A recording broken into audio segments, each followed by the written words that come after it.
Good morning. Some of you may not know me. My name's Robert, and I'm not a ordained minister. I'm not a trained pastor. I haven't even gone to school for it. It's just stuff I've read in the Bible or whatnot. And this morning I was talking to my stepson about how this new world order is taking over and whatnot. And he says he doesn't think it'll ever happen just simply because he lives in Romania. And just simply because the countries in Europe, they're all wanting to do their own thing anyway. Well, it reminded me somewhere in Daniel 2 and 3 and 7, I think is what it is. Well, Daniel 2 and 3 is about this dream that King Nebuchadnezzar had. Well, King Nebuchadnezzar was the king of Babylon. Look through your ancient history. You don't even have to look at the Bible. You look at ancient history, and Babylon was the premier empire of the time, world empire.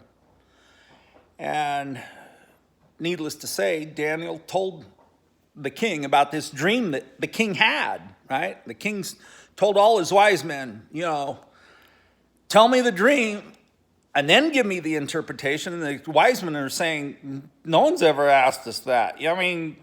How are we supposed to tell the dream that you had? We don't know it.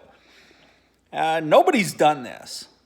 And so the king says, well, either you tell me the dream and its interpretation, or I'm going to have you all torn to pieces. And Daniel walked up to the king, or not to the king, but to the guard, and captain of the guard, and he says, well, tell the king that I'll have the answer for him in a couple days. Don't kill anybody yet. And so he prayed to God, and God gave him the dream and told him the interpretation. He went before the king, and he said, King Nebuchadnezzar, he had this dream of this statue, great big statue, head of gold, chest of silver, girdle of bronze, legs of iron, feet of clay and iron, and then a stone that was cut without hands, smashed the statue, and all the pieces of the statue blew away and grew into a mountain. And not the pieces of the statue, but the stone did. And he says, here's the interpretation. Okay, your kingdom, the Babylonian Empire, is the head of gold. It's the biggest and the best and the most known throughout the world. But your kingdom will be taken over by the Medo-Persian Empire. That's why the two arms, the Medes and Persians. And Daniel actually lived to see that transference of power from the Babylonian Empire to the Medo-Persian Empire. You look at King Darius and King Artaxerxes, Medo-Persian. And then you've heard about Alexander the Great, right? Well, the Grecian Empire took over the Medo-Persian Empire, and that's the girdle of bronze was the Grecian Empire. And then Rome, with an iron fist, Rome ruled. It was a pagan empire, and they had no mercy. They showed no mercy all over the world wherever they conquered. But the Roman Empire was divided up into 10 different kingdoms, mostly throughout Europe. I mean, the Vandals, Ostrogoths, Visigoths, Heruli, Byzantine, various European 10 by the 10 toes European kingdoms. And elsewhere in the Bible, it talks about 3 of those 10 being plucked up because there's a beast with 10 horns, and one of the horns gets pulled up and has a mouth that speaks blasphemies and is boastful and proud and can make the rules that they want and whatnot. We won't get into that in this video, but needless to say, the Roman Empire is over, and we're in the time of clay and iron. Now, clay and iron will never, ever mix. Now, this is what I'm getting to.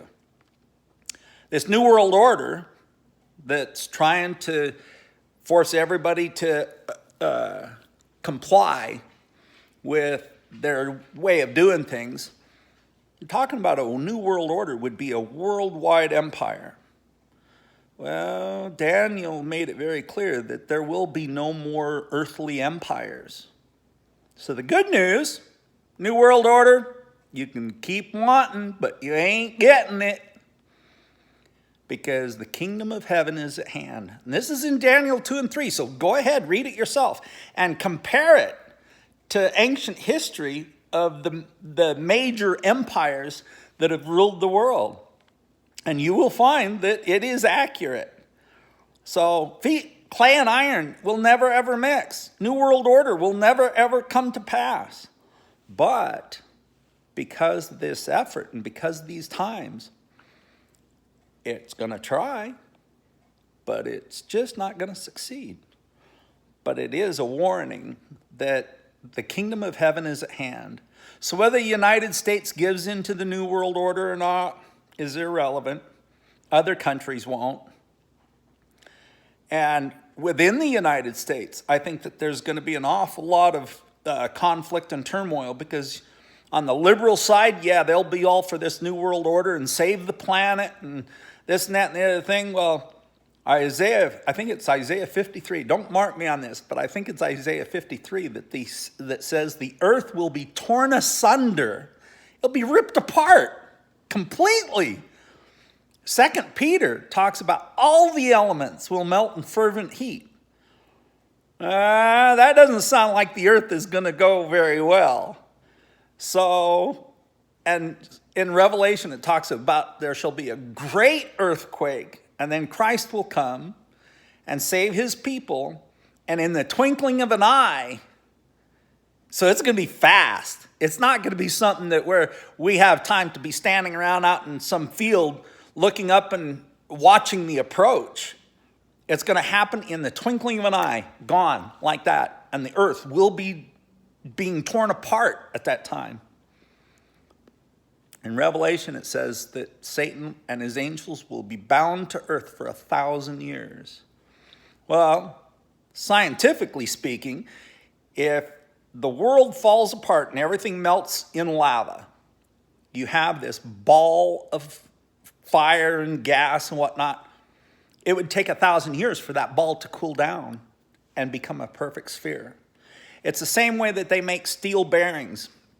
Imagine a room that has a whole bunch of holes in the ceiling, and they pour molten steel into that kind of attic above the room. And these drops come down through the holes of molten steel, and they form perfect spheres. And well, the room's filled with nitrogen, so it cools it down real fast, so that by the time that these steel balls hit the floor, they're solid. Okay, and then they put them in a polishing machine and they make them real shiny, and that's how ball bearings are made. Well, imagine that same thing happened to the earth. It's melted down first, becomes a perfect sphere. Again, right now we're kind of oblong shaped, like an egg. And so it becomes a perfect sphere, and it's traveling through space. Space is a vacuum, and it's cold. From what I understand, I've never been there, but from what I understand, it's absolute zero. It means everything can freeze in space, and that's what we have, this wonderful atmosphere that protects us from, is those horrible cold temperatures. Somebody made a movie, I think it was Day After Tomorrow, and somehow there was a hole in the ozone or something like that, and the real cold temperatures from space came down and instantly froze everything. I don't know if any of you have seen it, but I thought it was a great movie because it explains just how cold the upper atmosphere or space is. And anyway, so picture this molten ball of lava through space, cold. It's going to take 1,000 years to cool down to become a perfect sphere. And Revelation says at that point in time, the people that didn't believe in God, that mocked us that do, they'll be raised from the dead only to see the coming of God and all his glory. And at that time, Satan and his angels are going to try to say, we're going to overthrow the New Jerusalem. And fire and brimstone will come down and consume them forever. Okay? That's straight out of the Bible. You don't believe me? I look at it this way. The Bible was certainly accurate in Daniel. You look at Daniel and the prophecies of the nations that go through, and you look through history, look through ancient history, look for yourself. Don't take my word for it. Read it, find it, and it's there. I don't know everything about the Bible, and it'll take me a lifetime, more than a lifetime, to know everything about the Bible. And quite frankly, I'm looking forward to eternity, to where we spend our lives learning new things, going on adventures that you can't imagine here. I mean, people boggle their minds at the power of the mind. Well, imagine the power of God, where, wow, the creations that we have, the places that we'll be able to go, totally awesome. So as far as this New World Order, no, I'm at peace, because the New World Order will not succeed. They're going to try. Trust me, they're going to try. And you'll have the division of states. I was alluding to, sorry, ADHD. I was alluding to earlier before that even in the states, we have a division. And it's not necessarily caused by Obama or Clinton or Bush or even Trump. That division has to do with the great controversy between God and Satan. There will be people that have the idea that liberty is for everybody. We can do whatever we want. We don't need those funky 10 rules. You're legalistic if you abide by those 10 commandments. Well, sooner or later you will find out that rules help us live without regrets. You look at the 10 commandments, and if we live by those 10 commandments, we're not going to have any regrets. And believe me, I busted enough of those 10 commandments to know that my life is full of regret. But ever since I was able to lay my burdens down and my sins down at the cross of Jesus and say, I can't handle the regret. I can't deal with this myself. I need your help. And peace of God surpasses all understanding was been given to me. And like I said in the previous film in my testimony, that it took an awful lot to break me down to say, I'm just mere mortal. I'm not a God. I don't have all the answers. But I'm looking forward to learning all the answers. I mean, when I was a little kid, I always wondered how the world would end. You know, you see these paintings of Christ coming in the clouds, and everybody's standing there with their arms raised, or that they're on their knees praying and they're happy and whatnot. And that, to me, depicts plenty of time for people to just ponder the fact that he's going to be here. And then by reading the Bible in Isaiah, 2 Peter, Revelation, wow, how fast does an earthquake come up on you? Because it's already there. Now imagine a big enough earthquake. Yosemite, yeah, think of that one. Yosemite blowing its top. That would cause such a hole in this world, you know, like those little balloons that go. To me, that's what I imagine. Okay? But lava spurting all over the place. Plate tectonics, the plates fold, lava's coming out between the cracks. Yeah, you'd think scary, right? Well, for those people that are left on earth when Christ comes, I'm sure it would be scary, because they would be praying for the rocks to fall on them. And Satan himself and his angels, they're going to know it's over with. Game over, buddy. And so, yeah, I think it's going to be an amazing time that we live in.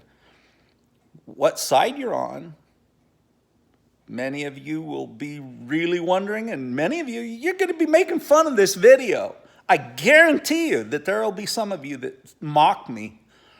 But quite frankly, I like the idea that when Christ comes back with all of us, with the New Jerusalem after that 1,000 years, quite frankly, I would love to be hearing Toby Keith's song, How Do You Like Me Now, be playing. Christ doesn't work that way, but I do. And so all those of you that mock Christians and what they believe in, you mock them now. You won't be mocking them later. Guaranteed. So now with this New World Order trying to take over, the United States divided, we are divided. There's Christians and people that believe in not only the Ten Commandments, but the Constitution of the United States, which we were founded on. And there's a view that believes save the planet above all else and screw everybody else's idea of life, liberty, and the pursuit of happiness. Everybody has a choice. Everybody has the freedom to choose who they will follow. But like in Joshua 24:15, says, choose you this day whom you will serve. But as for me and my house, we're going to serve the Lord. There's too much at stake here, people. We will be divided. The United States, the world is divided. And it will boil down to those that support the New World Order and save the planet and save everything else that in Isaiah, 2 Peter, and Revelation say it's going to be destroyed. You can't save it. How can you block back a mountain slide? How can you block back a volcano? You can't. Get used to it. The world is going to be destroyed. So I'm not going to cling to this world. I'm going to cling to God's promises that he's going to take us from this world in the twinkling of an eye, and time will tell who's right. But I guarantee you, I'm on the side that God is right. I'm betting everything on it that he is right. And you can read these in the Bible. I don't have a clue of the mechanics of it. I don't have a clue as to when this is going to happen. But I trust in God that the right time will come when we're all going to find out. I pray for you all. I pray that you dig into the Bible yourself. Daniel 2 and 3 talk about the time elements. Daniel 7 talks a little bit about it. And you get into the beasts and stuff like that. Revelation, right off the top of my head, I'm thinking it's Revelation 13.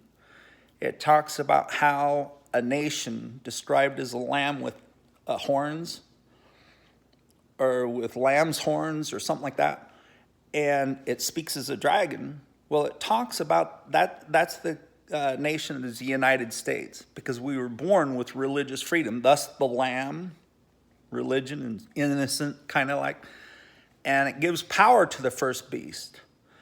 So this video that was the last one that I'm going to post about the New World Order or whatever, and FEMA dividing up the United States or whatnot. The fact that the president has given power to FEMA, and FEMA is part of this World Health Organization, New World Order, all that Agenda 21 stuff, it makes me wonder. Now, I'm not going to say that, yes, he's given power to the first beast, but I also see the possibility. And so it's a time to study. It's a time to pray. Study your Bibles. Look this stuff up. There's a great resource that you can use that you can kind of guide in on what part of the Bible is what, is Amazing Facts Television with Doug Batchelor. There's another guy from evolutionist to creationist. You want to look that one up. That's a real good experience, what he went through. And he used to teach evolutionary theory. He was some professor somewhere. And so he realized that it was created, not evolved, not over millions of years, but we're talking 6,000 years. So yeah, you guys enjoy your time. Enjoy it now. For those of you that are aware of what's going on in the Bible and are aware of what's going on, then it's time to pray. And I mean, pray like you've never prayed before. Never ceasing. Be ready. You know, the kingdom of God is at hand. It's so close that it'd be totally futile to hang it up. Even if it's the rest of our lifetime, it's still close. You know, in Matthew, I want to say it's Matthew 25. I think it's Matthew 25 that says that time will be shortened just so that there are those to save. So you think about how time has gone by so fast. I mean, when I look back on being a teenager, that seems like yesterday. What happened? And there's even a joke. That says something like, "What does every 90-year-old person?" How does that go? What is inside every 90-year-old person? An 18-year-old going, "What the heck happened?" It goes by fast. So we are in those last days, just based on Daniel, because there is no new world order going to be successful. Satan's going to try. He's even going to show up and say, "I'm Jesus." And people will say, "Go out to the Mojave Desert. Turn on your TV. Wherever, that's where Jesus is." And Jesus has promised that, every eye shall see him and every ear shall hear, like lightning is from east to the west. So shall the Son of Man be in the glory of heaven in the clouds. Someone's not going to have to tell you that Jesus is here. And that's what brought me up. Sorry, ADHD. That's what brought me up to the how the world was going to end. Is I was thinking, and this is as a little kid, 8, 9 years old. I was like, well, if every eye shall see him and every ear shall hear, if I'm in the United States, somebody in China, they're not going to be able to see him or hear him. You know, I mean, that just didn't make sense to me. And I've had pastors, I've had adults tell me, well, God works in mysterious ways. I mean, he could travel faster than the speed of light, so he'd be traveling around the world just spinning like this, and everybody would see him at once. I wasn't convinced. That's not everybody at once. Lightning is east-west. But then when I read Isaiah 53, the earth would be torn asunder, then I thought, well, what if the earth split and both halves, you know? Let me get this straight here. So you got the world, and then it splits, and both halves face the same direction at once. The earth is being torn asunder. Great earthquake. Elements are melting in fervent heat. So if the world split, and you look at plate tectonics, and you look at Yellowstone, it's feasible. Whether it was caused by something hitting the earth, who knows? But if both hemispheres are showing the same direction, when Christ comes, and in the twinkling of an eye, take everybody that is alive and believes in him, and all the dead that believed in him, they'll take them just like that, and leaves everybody else to be destroyed. Wow! Talk about power! Woo! Think about it. And pray about it. Do your research. Look up the Bible. Read the Bible cover to cover. Bible Gateway's got a 90-day plan for you. And it works. It worked for me.